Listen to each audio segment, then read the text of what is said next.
감사합니다. 같은 안씨이긴 합니다. 그래서 우리 할아버지입니다. 족보상으로는. 제가 나이는 많은데 우리 할아버님이라 제가 항상 목사님 좀 오시죠 그러면 할아버지가 오래는데 손자가 가야죠. 이게 좀 학렬이 좀 높습니다. 우리 안중수 목사님이.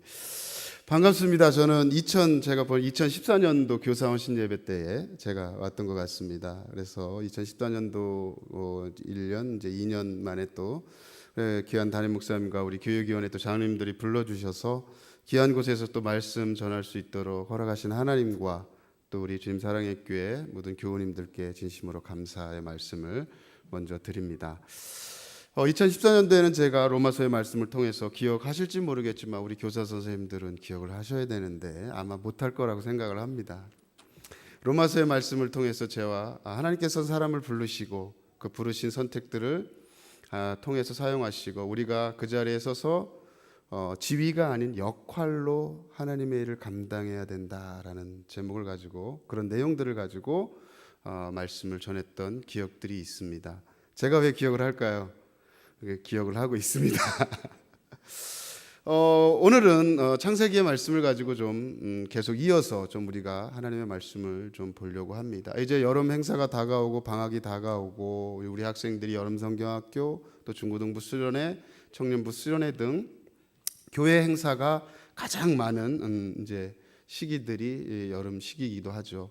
우리 학교에서는 대표적으로 저 같은 경우에는 낙도 선교의 지도 교수를 제가 맡고 있어서 지난주 방학하자마자 6월 마지막 주간에 한 주간 동안에 완도와 거금도 쪽에 있는 교회들 그리고 섬들 노아도라고 하는 섬에 들어가서 학생들 한 100명들을 데리고 가서 각 교회마다 10명씩 딱 분리시켜 놓고 이제 그들이 한 주간 동안 봉사를 하고 오는 그런 행사를 갔다 왔습니다.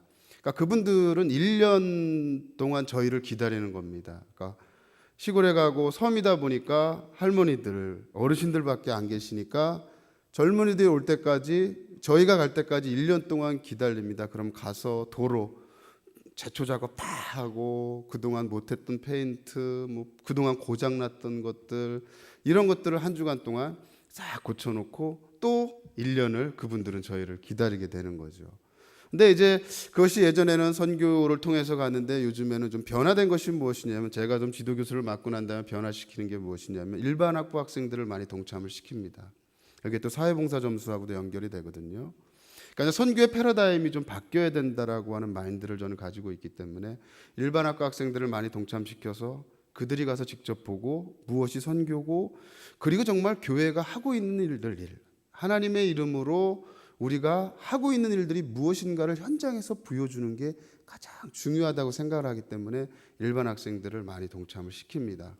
그래서 다른 학교에서도 오고 그래서 한 달 동안 준비하고 해서 한 주간 동안 학생들이 이렇게 열심히 봉사를 하고 오는데 하나님께서 우리를 부르셨을 때 어떻게 부르셨냐라고 하는 거죠. 이제 여기는 오늘 교사 헌신 예배니까 하나님 앞에 헌신한다는 얘기겠죠. 무엇을 헌신하시겠냐라고 하는 것이죠.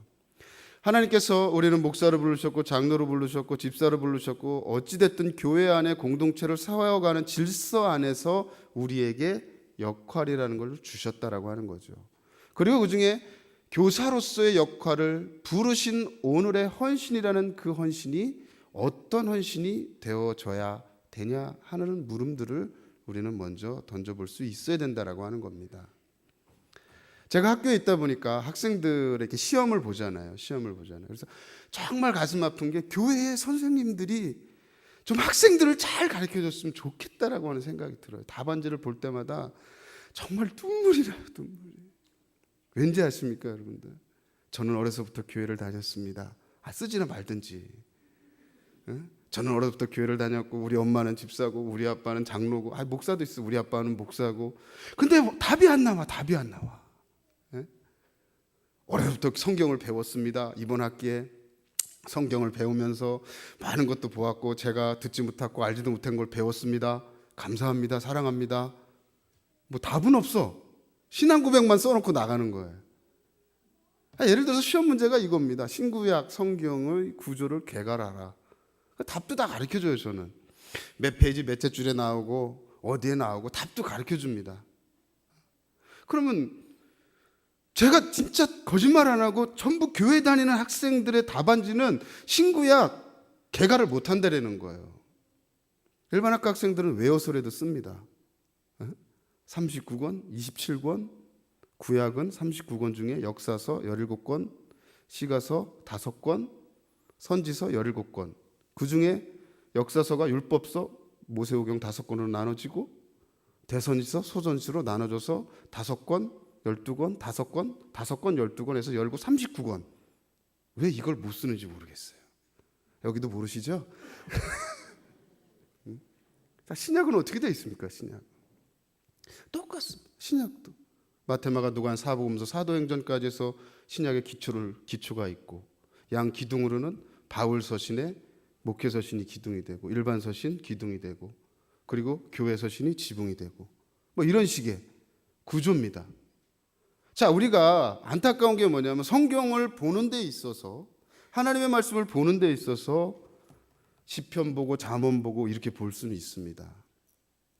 자, 우리가 밀림의 정글에 들어가면 그 안에 있으면 그 정글이 어떻게 생겼는지 몰라서 빠져나오지 못합니다. 아우트라인, 그 정글의 큰 그림을 보고 그 안에 들어가면 그 정글에서 빠져나올 수 있듯이 하나님의 말씀을 볼 때도 마찬가지라는 거죠. 하나님의 말씀이 창세기로부터 요한계시록까지 어떤 흐름을 신구약 언약의 통일성을 이야기할 때 그 언약의 통일성이 어떻게 전개되어져 가고 있고 그 역사서 창세기로부터 역사서를 이루는 것이 시가서와 선지서가 어떻게 이것을 보충해 주고 있는지 그 역사 안에 모든 사건이 시가서와 선지서에 드러난 거 아닙니까? 열왕기하 역대상하의 그 역사의 내용들 그 안에 활동했던 선지자들의 내용이 선지서로 쓰여진 거 아닙니까? 모르시면 다시 배우세요. 그러니까 이런 기초를 우리 학생들에게 어려서부터 가르쳐주고 그들에게 하나님의 말씀을 그리고 그 안에서 정글 안에서 그들이 헤쳐나올 수 있도록 좀 가르쳐줘야 되지 않을까? 이런 생각을 해본다는 거죠. 주일학교부터 고등학교 졸업할 때까지 여름 성경학교하고 매일 예배드리고 매일 공부합니다. 교회 교육이 뭐냐라는 거예요. 교회 교육이 매일 아이들에게 그냥 뭐 요나 가르치고 뭐 창세기에서 선악과 가르치고 사건을 가르치는 것도 중요하지만 그 사건 속에서 하나님께서 어떻게 신구약 언약의 통일성을 통해서 하나님의 살아계심을 우리들에게 보여주고 계시느냐 이런 교육의 패러다임의 변화도 이제 있어야 되지 않냐라는 거죠. 제가 주일학교 다닐 때하고 지금 우리 주일학교하고 뭐가 달라졌을까 저는 고민을 해봅니다. 그런 학생들의 답안지를 보면서 아니 교회에서 그렇게 얘가 지금 대학교 올 때까지 모태신앙이라는데 배웠을 거 아니에요. 근데 왜 이걸 못 쓰냐 이거예요. 또 두 번째 답이 하나님이 선악과를 만드신 이유가 뭐냐. 두 번째 문제예요. 만드신 이유가 뭡니까? 답도 가르쳐줘요? 그래요? 근데 정말 가슴 아픈 게 죄송하지만 교회를 다니는 아이들이 답을 더 못 씁니다. 그럼 뭐냐 이거. 저는 그걸 보면서 고민하게 되고 내가 다녔던 주일학교를 생각하게 되고 내가 다녔던 중고등부를 생각하게 되고 그럼 나는 그때 뭘 배웠을까? 그럼 지금 한국교회의 교회의 교육의 모습이 변한 게 있을까? 아니, 그때하고 지금도 역시 동일한 거 아닐까? 라는 생각을 하게 된다는 거죠.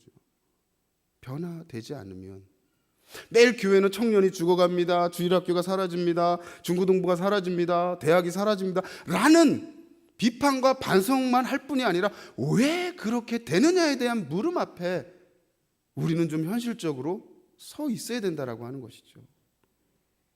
아니 하나님이 선악과를 만드신 이유가 무엇입니까? 왜 만드셨습니까? 먹으면 죽으리라. 이건 알죠. 먹으면 죽습니다.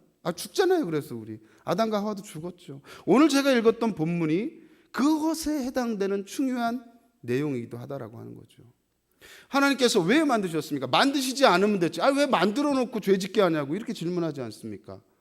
제가 수업할 때 아이들이 묻습니다. 아니 목사님 그럼 안 만드시면 될 거 아니에요. 하나님이 왜 만들어 놓고 먹게 하고 왜 죄 짓게 하고 우리에게 죽음이라는 걸 주고 왜 지금 이렇게 힘들게 우리를 살게 하십니까? 하나님이시라며요. 창조주시라며요. 근데 왜 우리에게 그거를 만들어 놓고 주십니까? 그래서 내가 그걸 시험 문제로 내버렸죠. 근데 잘 씁니다, 학생들. 형식적인 면, 내용적인 면, 왜 주셨고. 그런데 여전히 교회 다니는 학생들은 그 포인트를 못 잡더라고요.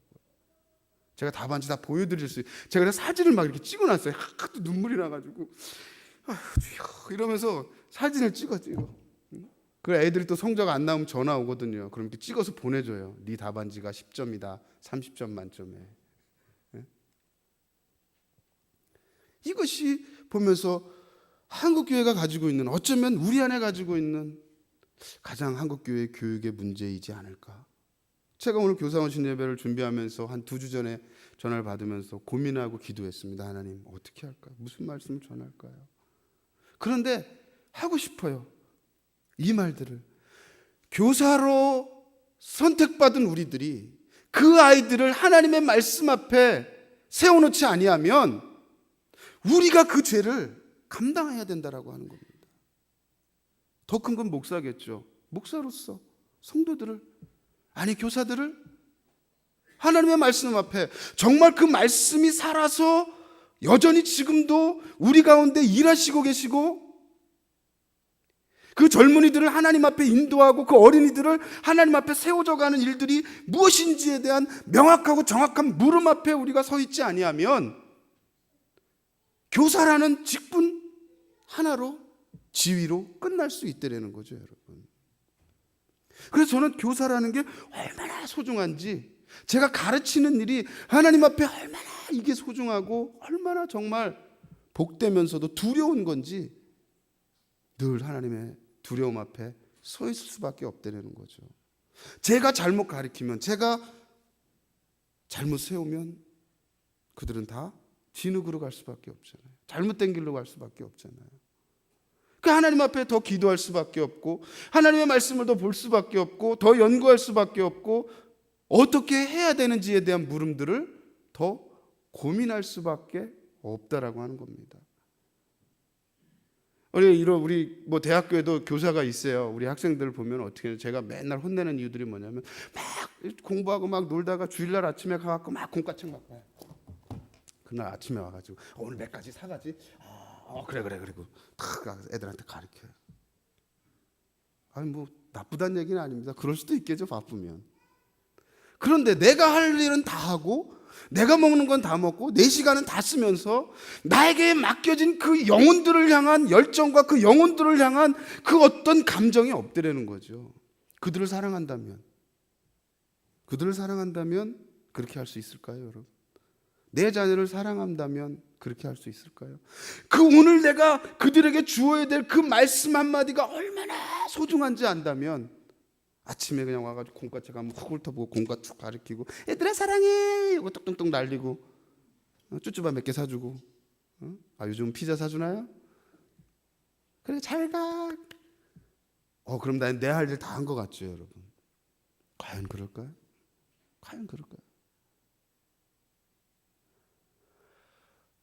그들을 하나님의 백성으로 만들어야 된다는 게 우리가 해야 될 일인데, 우리가 만들진 않지만 나를 하나님께서 세워주셨는데 그런 열정과 그런 열심과 그런 준비가 없다면 사표내야죠. 왜 그런 지위에 머물러 있어야 됩니까? 목사도 그렇지 않으면 사표내야죠. 어떻게 설교하겠습니까? 어떻게 성도들 앞에. 늘 설교가 두려운 것이 무엇이냐면 내가 전하는 오늘 이 말씀을 내가 그대로 얼만큼 실천하고 살아갈 수 있을까? 두려운 거죠. 사표내야죠. 안 그러면 뭐 목사로서 직업으로서 살기 위해서 담임 목사하고 있습니까? 학교에 있습니까? 아니잖아요. 아시다시피 저도 개척한 지 12년째입니다. 아직도 여전히 학교에 있지만 개척을 합니다. 현장과 이론과 그것을 함께 가야 된다라는 주장이 저의 주장이기 때문에 가르치는 것만 가르치는 것이 아니라 현장에서 내가 목회를 해야지만 이 신학생들을 어떻게 가르쳐서 현장에 가서 그들이 하나님의 말씀 앞에 서서 목회를 해야 될 것인가에 대한 그 물음들에 대한 도전을 줘야 된다는 거죠. 내가 목회하지 않으면서 어떻게 목회자를 양성할 수 있겠습니까? 내가 현장에서 목회하지 않으면서. 저는 이걸 끝까지 주장하는 사람입니다. 대학 교수를 하려면 목회도 해야 된다. 해보고 하든지 아니면 10년이든 5년이든지 담임 목회를 해보고 현장에 오든지. 모르겠습니다. 이건 저의 생각입니다. 오늘 우리가 읽었던 본문이 무엇입니까? 하나님께서 선악과를 만드셨습니다. 그리고 먹지 말라고 하였습니다.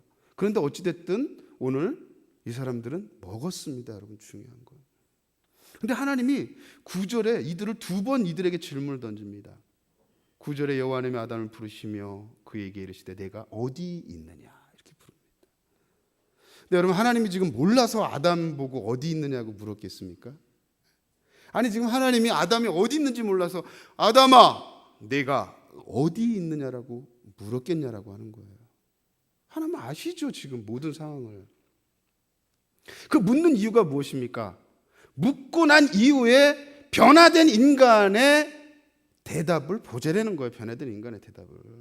이르되가 동산에서 하나님의 소리를 듣고 벗었으므로 두려워하여 숨었나이다. 하나님께서 아담을 부르신 이유는 너희가 선악과를 먹고 변화된 너의 모습을 네 스스로 한번 답해봐라 이거죠. 이제 네가 뭐라고 답하는지 보자 이거죠. 하나님이.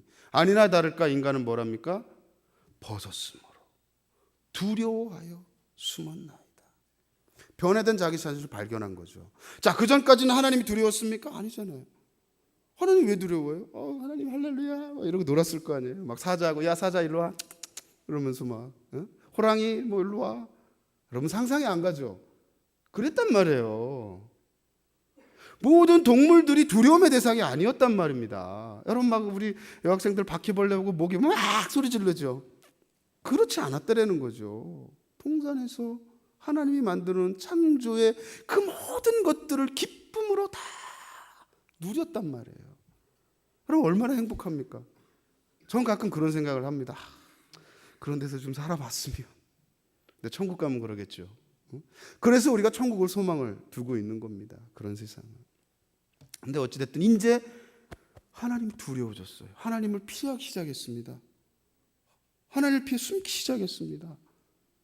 이게 변화된 인간입니다. 선악과를 먹은 이후에 변화된 깨어진 의지에, 깨어진 본성에, 죄악의 그 모든 것들이 우리 안에 들어와 변해버린 우리의 모습을 하나님께서 인지하게, 알게 한 거죠. 너희에게. 우리가 알고 있는 거죠.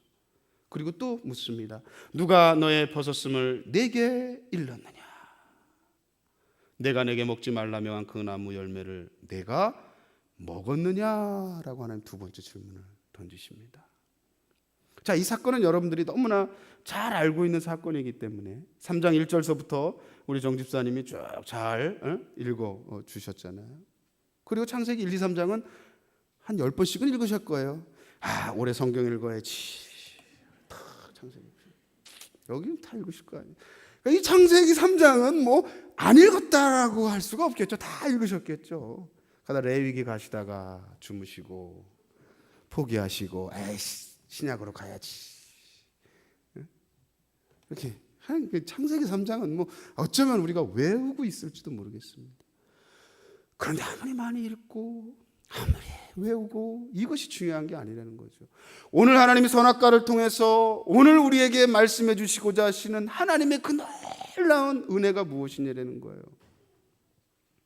이미 먹어버린 인간은 그들의 지위가 떨어졌습니다. 하나님과 함께 기쁘게 놀았던 그 모습에서 타락한 겁과 두려움과 하나님의 낯을 피하고 이제 그 동문들과도 대화할 수 없는 비천한 모습으로 인간은 떨어진 겁니다. 여러분. 그게 오늘 저와 여러분들의 모습이기도 하다라는 거예요. 여러분. 아니라고 말하지 마십시오. 여전히 우리는 죄악 가운데 있습니다. 여전히 죄악 가운데 놓여져 있습니다. 그 다음에 더 중요한 거 그거라는 거예요. 하나님 물으셨잖아요. 두 번째 질문 던지니까 아담이 뭐라 그럽니까? 이런 거예요. 하나님, 내가 언제 여자 달라고 그랬어요? 내가 언제 뭐 저 하와 달라고 했냐고요. 우리 성경에 보면 아담이 필요하다는 얘기가 없죠. 근데 하나님이 뭐라 그래요? 독처하는 것이, 아담이 혼자 있는 것이 안타까워서 누가? 하나님이 하와를 만들어 주셨잖아요. 그러니까 이런 얘기도 들어가 있는 거예요. 아담이 이르되 주여 나와 함께 있게 하신 여자 그가 그 나무 열매를 내게 주므로 먹었나이다 이거죠. 아니 뭐 속으로는 그거죠. 내가 언제 여자 달라고 그랬어요? 근데 당신이 알아서 줬는데 그 여자가 먹겠어요. 그 여자가 먹겠어요. 이렇게 이야기를 합니다. 그러니까 하나님은 또 그 다음에 묻죠. 하와에게. 여호와는 여자에게 이르시되, 여자에게, 이씨 여기는 단어가 틀립니다. 여자에게 이르시되 내가 어찌하여 이렇게 하였느냐? 여자가 이르되, 여자는 또 뭐라 합니까? 뱀이 나를 꿰물어 내가 먹었나이다. 자, 이렇게 대답하고 있습니다. 자, 여기서 중요한 것, 하나님이 타락한 본성을 우리가 알게 하셨고, 그 다음에 그 먹은 주체에 대해서 하나님은 지금 묻고 있는데, 그 먹은 주체에 대해서 아무도 내가 먹었다라고 얘기하지 않습니다, 여러분. 자, 하나님이 그 언약을 맺으실 때, 행위 언약을 맺으실 때 아담과 하와 각자에게 맺으신 거잖아요. 너희가 먹으면, 그럼 먹음의 주체는 누굽니까? 나잖아요. 그렇죠?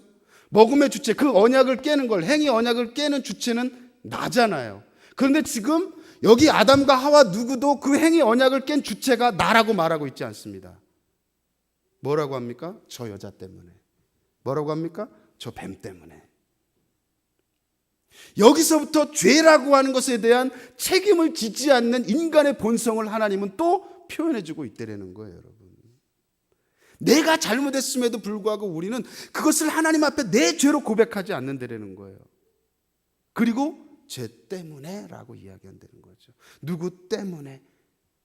이것을 신학적으로 조금 얘기하면 뭐 죄의 전가 뭐 이렇게 얘기도 하겠지만 또 다른 차원이지만, 그러니까 우리는 살아가면서 하나님이 이 두 번의 선악과를 통해서 두 번의 물음을 통해서 우리 자신이 얼마나 비참하고 치사하고 정말 나약하고 정말 여러분 말하고 싶지 않은 그런 존재임을 하나님은 알게 하신다는 거죠. 하나님이 아담아 누가 내게 그걸 먹었냐 했을 때 아담이 무릎 꿇고 하나님 용서해 주십시오. 하나님이 먹지 말라고 한 그 선악과를 내가 먹었나이다. 내가 죽을 죄인입니다. 내가 죽어야 됩니다.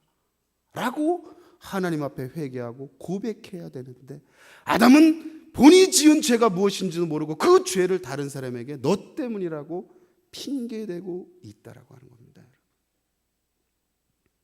그걸 조금 더 얘기하면 영어에서는 responsibility라고 합니다. response하고 ability가 두 단어가 합쳐져 있는 것이 책임이라는 말이 있습니다. response 할 수 있는 능력이 있을 때 그것을 책임이라는 단어를 쓴다는 거예요, 여러분. 책임. 하나님이 우리에게 어떤 지위와 역할을 주셨을 때, 지위를 통하여 그 역할을 통하여 우리에게 일하시기를 소망할 때, 그때부터 우리는 뭐가 있는 거예요? 나에게 그것에 대한 책임을 부여받은 겁니다, 여러분. 그럼 내가 그것을 책임질 수 있는 뭐가 있어야 돼요? ability, 능력이 있어야 된다는 거예요, 여러분. response만 있으면 안 됩니다. 책임질 수 있는 능력이 나에게 있어야 돼요. 목사로, 교사로 불렀으면 그 교사로서 나에게 맡겨진 그 역할을 책임질 수 있는, 감당할 수 있는 그 능력이 나에게 있어야 된다는 거예요. 그 능력은 어디로부터 옵니까? 하나님께서 나에게 주실 때, 주어졌을 때 온다는 거예요. 그리고 하나님 앞에 전적으로 의지하고 하나님의 말씀 앞에 놓여서 나에게 책임져야 될 이 모든 대상과 책임져야 할, 내가 책임져야 할 그 모든 것들을 향하여 하나님 앞에 내가 무릎으로 나아갈 수밖에 없다는 거죠. 왜요? 인간의 능력으로는 할 수 없으니까. 왜? 이미 죄와 비참함으로 우리는 떨어졌으니까. 죄 가운데 있잖아요. 우리는 100% 의이며 100% 죄인이라고 말하지 않습니까? 아니 오죽하면 칼빈은 죄를 만들어내는 공장이라고 그랬어요. 인간을 죄를 만들어내는, 그만큼 우리가 죄와 비참함 가운데 놓여져 있다는 거예요, 여러분. 이걸 인식하는 것이 우선이라는 거죠. 여전히 하나님, 내가 당신 앞에 죄인입니다. 저는 살아갈 수 없습니다. 제가 어떻게 하겠습니까? 이 죄인이 어떻게 이 일을 감당할 수 있겠습니까? 라고 하는 겸손의 모습으로 하나님 앞에 나아가고, 그리고 하나님, 나는 이것을 할 수 있는 능력이 없습니다. 이걸 어떻게 제가 감당하고 책임지겠습니까? 교사로서 주일학교를, 유치부를, 유소년을, 중고등부를, 청년부를, 하나님, 내가 어떻게 할 수 있겠습니까? 라고 하는 하나님 앞에 철저한 낮아짐의 모습으로 나아갈 때 하나님께서 그걸 감당할 수 있는 능력을 우리들에게 주신다는 거예요, 여러분. 내가 아무리 공부 많이 하고 아무리 똑똑하고 아무리 할지라도 하나님께서 그 능력을 주시지 않으면 우리는 그 역할들을 감당할 수 없다는 겁니다. 여러분, 우리 사도 바울을 통해서 그런 것들을 또한 보지 않습니까? 아니, 여러분, 사도 바울이 무엇이 부족합니까? 빠질 게 있습니까? 오히려 저보다 더 공부 많이 하고 당대에 더 뛰어난 사람이었을 겁니다. 그런데도 그는 하나님 앞에 그가 기도하며 낮아지며 하나님의 전적인 은혜를 구하는 사도 바울의 모습 속에서 우리의 모습을 또한 되돌아보고 반성해 볼 수 있어야 된다라고 하는 겁니다. 하나님께서 우리에게 주어진 그 일들을 감당할 때 주님, 저는 할 수 없습니다가 가장 우리의 첫 기도가 어쩌면 될 수 있어야 된다는 거죠. 모르겠습니다. 우리 주님 사랑하는 교회는 주일학교와 중고등부 프로그램을 어떻게 갖고 있는지 모르겠지만 제발 성경의 신구약 언약의 통일성을 좀 크게 이렇게 좀 가르쳐줬으면 좋겠어요, 여러분.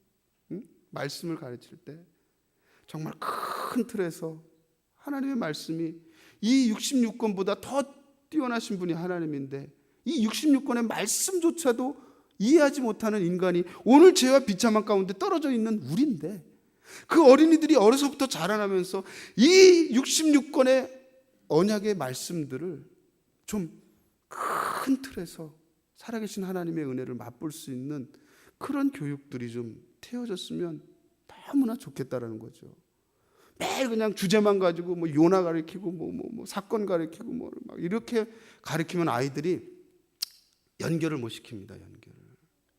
왜 하나님께서 역사라고 하는 창세기의 역사를 통해서 그리고 그 안에서 말씀하였던 시가서와 선지자들이 왜 했는지, 왜 사복음서를 통해서 사도행전을 통해서 하나님께서 교회를 세우시고 하셨는지, 이런 가장 기초적인 것들이 교육되어지지 않고 그저 사건 사고만, 중요한 것만, 고래 뱃속에 들어간 것만, 고래 그려봐, 이런 것만 가르친다는 거죠. 제가 조사를 좀 했습니다. 했더니 교재 뭐 다 봤어요. 바뀐 건 뭐냐, 캠프 가는 게 좀 바뀌었고, 간식이 좀 바뀌었고, 그러니까 이런 어떤 메소돌로지, 어떤 방법적인 것들은 좀 바뀌었는데 여전히 공과를 뒤집어 봐도 뭐 죄송한 얘기죠. 교육자들이 잘못 만들어 놓았으니까 그러겠죠. 뭐 파이디온이니 몇 가지를 다 봤습니다, 여러분. 끊임없이 뭐 몇십 년 동안 해온 교재들을 봤지만 여전히, 그래서 제가 주일학교 다닐 때 배웠던 것과 뭐 거의 뭐 큰 조금 더 세련돼지고 조금 더 뭐 어떤 뭐 그런 것 빼고는 실질적인 어떤 교육의 큰 패러다임의 큰 주제와 큰 어떤 것들은 변하지 않고, 그러면서 교회는 주일학교 학생들이었고 중고등부하고 청년부가 교회를 떠나고, 왜 떠나는지에 대한 물음들을 우리는 던질 수 있어야 된다라고 하는 것이, 모르겠습니다. 현장에 있는 제가 느끼는 그런 안타까움들이 그 안에 있다라고 하는 거죠. 그래서 하나님께서 가르치는 자로 세웠다라고 하는 것은 얼마큼 우리에게 그 책임이 중요한지. 여러분, 우리가 일을 하다 보면 이 말씀들을 생각해 봐야 돼요. 주일학교 부흥이 안 되면 저 선생님 때문에 그래.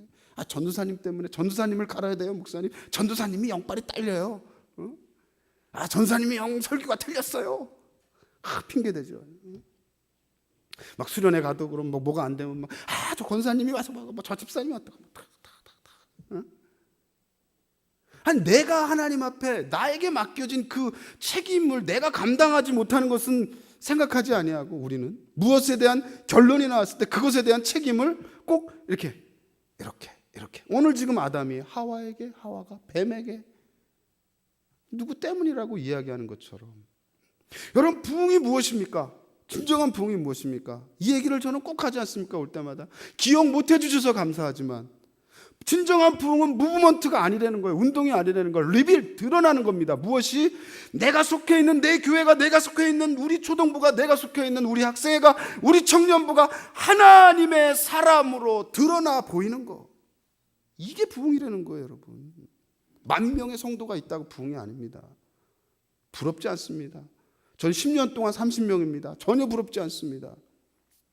왜? 숫자가 부흥이라고 말하지 않는 거기 때문에. 진정한 부흥은 내가, 그리고 우리 성도들이 하나님의 백성으로 그 율법과 그 규명, 그 율례와 규례를 지키고 그리스도의 제자로서 이 땅에서 그렇게 삶으로 살아나가는 것. 그들이 변화되는 게 부흥이에요. 내가 변화되는 게 부흥이죠. 목사가 좀 더 변화되는 게 진정한 부흥이고, 장로님이 조금 더 변화되고 교사와 집사가, 성도가 변화되어서 오늘 여기에 모인 이 공동체가 하나님의 성령의 충만한 은혜로 하나님이 선택한 그 백성들이 여기에 모여서 하나님을 영화롭게 하는 이 예배, 이게 부흥이라는 거죠, 여러분. 근데 우리는 무엇을 부흥으로 보고 있습니까? 숫자노로 맞잖아요, 숫자노로. 옵니다. 대학교 우리 후배들이 강도사하고 전서, 목사님 왜 저 잘렸어요? 왜 2년 동안 100명 그대로 있다고 잘렸어요? 또 저는 목사님 왜 50명이었는데 39명 됐다고 잘렸어요? 내가 그 담임 목사들도 다 알잖아요. 그 누군지. 우리 선배들이고 뭐 좀 교단에서는 제가 좀 이름이 있습니다. 다 압니다.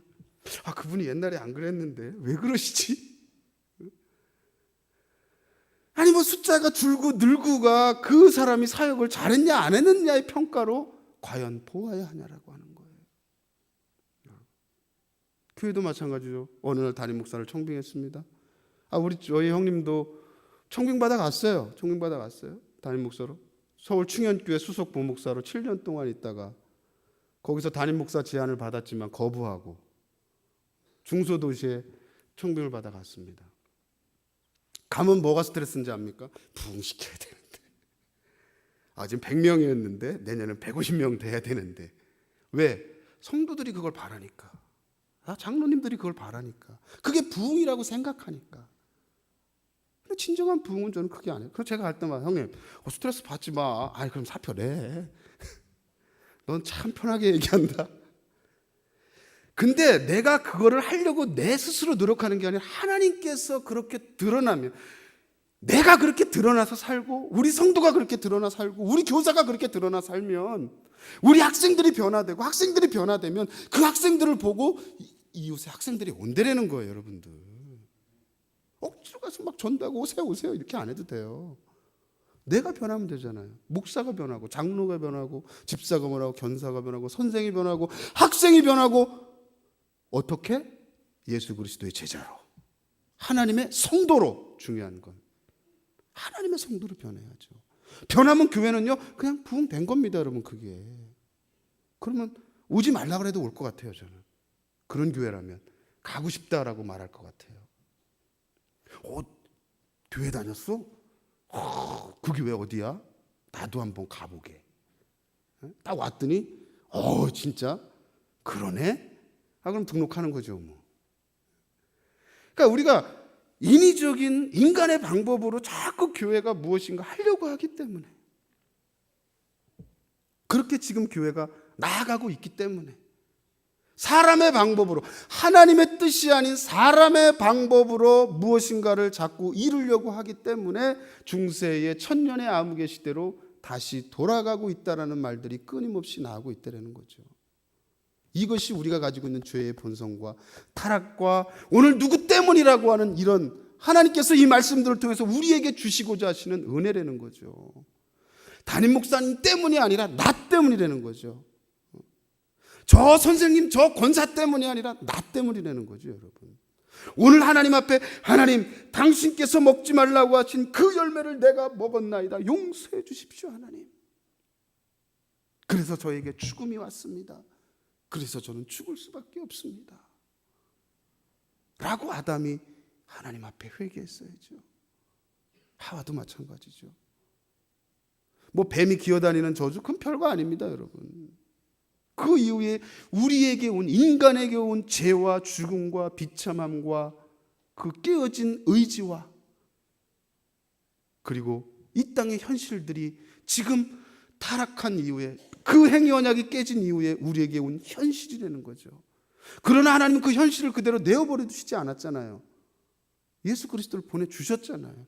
이스라엘이 끊임없이 타락하고 또 구원하고. 여러분 이스라엘의 역사가 뭡니까? 타락하고 고백, 하나님 앞에 구하고 그 다음에 회개하고 그 다음에 하나님 구원해 주시고 그럼 또 뭐예요? 또 타락하고. 이게 이스라엘의 역사의 교회의 역사예요.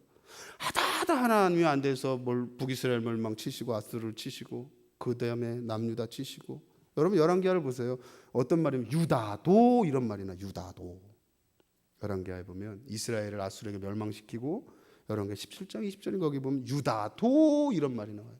이스라엘의 타락을 유다도 따라갔다. 근데 왜 우리는 아니라고 자꾸 말하냐는 거죠. 왜 오늘 우리는 아닌 것처럼 그렇게 자꾸 말하는 거죠. 근데 우리도 마찬가지라는 거죠. 끊임없이 하나님의 구원 앞에 여전히 죄 짓고 있고 여전히 순종하지 못하고 여전히 내 마음대로 하고 내 뜻대로 하고 하나님은 또 우리를 또 구원해 주시고 용서해 주시고 기다려 주시고 끊임없이 우리를 기다려 주시잖아요. 여러분 오늘 여러분들의 삶 가운데 하나님이 기다려 주시잖아요. 여러분 100% 의인인 분 손 들어보세요. 없잖아요. 여러분 아니잖아요. 여러분 목사라고 죄 안 집니까? 저 죄 집니다. 늘 집니다. 마음속으로 집니다. 미워합니다. 수업 시간에 저 새끼 수업 좀 안 들어왔으면 좋겠다. 잠이나 퍼질러 자고 다른 애들까지 전염시키고. 응? 그래서 저도 그런 생각합니다. 얼마나 많이 하겠어요. 답안지 보면서 할렐루야 아멘 감사합니다. 1학년 때 안 하면 언제 하겠습니까? 평생 너는 4학기 동안 이렇게 쓸 거다. 또 속으로. 이런 마음들, 그러니까 드러나지 않는 죄지만 이런 뭐 개인적인 죄뿐만이 아니라 하나님 앞에 우리가 짓는 죄가 얼마나 큽니까? 하나님을 믿는다라 하면서 섬긴다 하면서 말씀 앞에 있는다라고 하면서 순간순간 하나님을 의지하지 않고 하나님의 뜻을 찾지 않고 내 편단과 내 기준과 내 모습 그대로 나가려고 하고 그리고 안 되면 하나님 탓하고 여기 아담처럼 당신이 저 여자 줬잖아요. 당신이 나 이거 하라며요. 당신이 이렇게 했잖아요. 그래 우리 하나님한테 원망하잖아요. 그게 하나님의 백성입니까? 그게 거기에 하나님의 뜻이 있습니까? 아니라는 거죠. 여러분. 하나님 앞에 우리가 무슨 할 말이 있습니까? 나를 구원해 주신 은혜만으로도 너무너무 감사한데 그것만으로 살아갈 수 있습니까, 여러분? 하박국에 하박국에 뭐가 없어도 소출이 그거 맨날 찬양하죠, 여러분들. 근데 정말 그럴 수 있어요, 여러분? 저는 그런 생각. 오늘 하나님이 나의 직장이죠. 학교는 직장을 때려치게 하시고 못하게 하시고 담임 목회도 못하게 하시고 아무것도 못하게 하시면 나는 과연 감사할 수 있을까? 그런 고민을 해봅니다. 하나님이 내 것을 다 빼앗아 간다면 하박국 선지자의 그 고백이 내 고백이 될 수 있을까? 저는 그럽니다. 못하죠. 일단 두렵잖아요. 일단 처자식이 생각날 거고 그게 인간이잖아요. 그러니까 이 본연의 인간의 모습을 인정하자는 거죠. 인정하고 하나님 앞에 그 다음에 기도해야죠. 알아서 하세요. 당신 아들이니까 어떻게 하겠습니까? 제가 할 수 있는 게 없습니다. 당신께서 하셔야 되지 않습니까? 라는 그 하나님을 바라보는 그것이 우리가 믿음이다라고 말할 수 있다라는 거죠. 믿음은 행위로 나오는 겁니다, 여러분. 믿음은 당연히 행위로 나와야 된다는 거죠.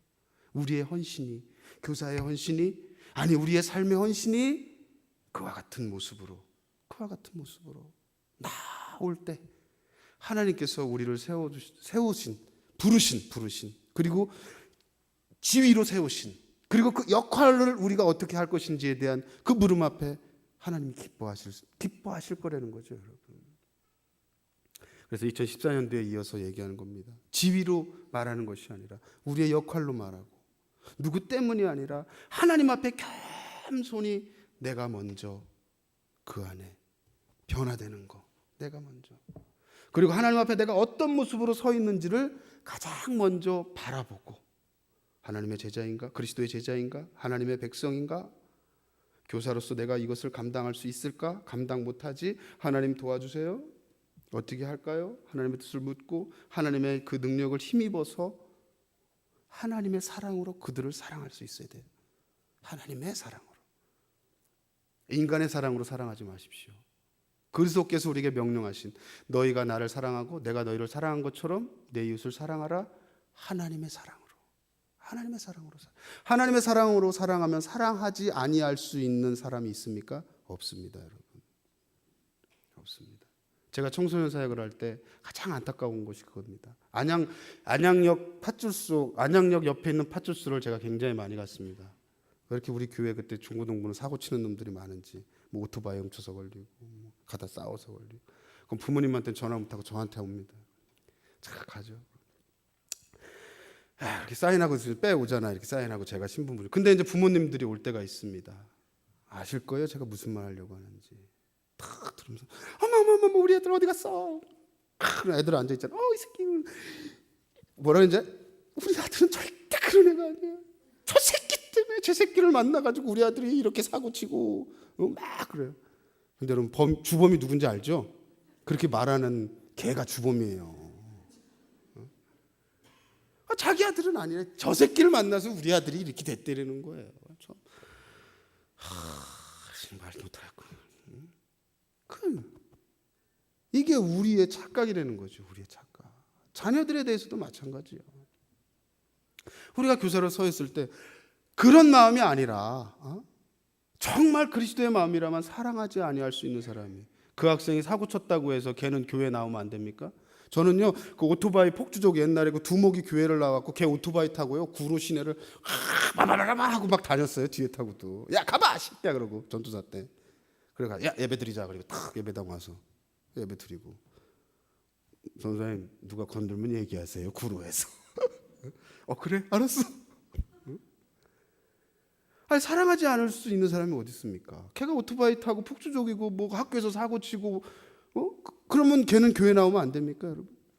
물론 여러 가지 아픔들과 케이스 바이가 있겠죠. 그러나 그리스도의 사랑으로 품으면 예수님이 우리 다 용서하셨잖아요. 십자가에 죽으셨잖아요. 그렇게 사랑하라며요. 근데 왜 우리가 선입견과 편견을 가지고 상대를 바라봅니까?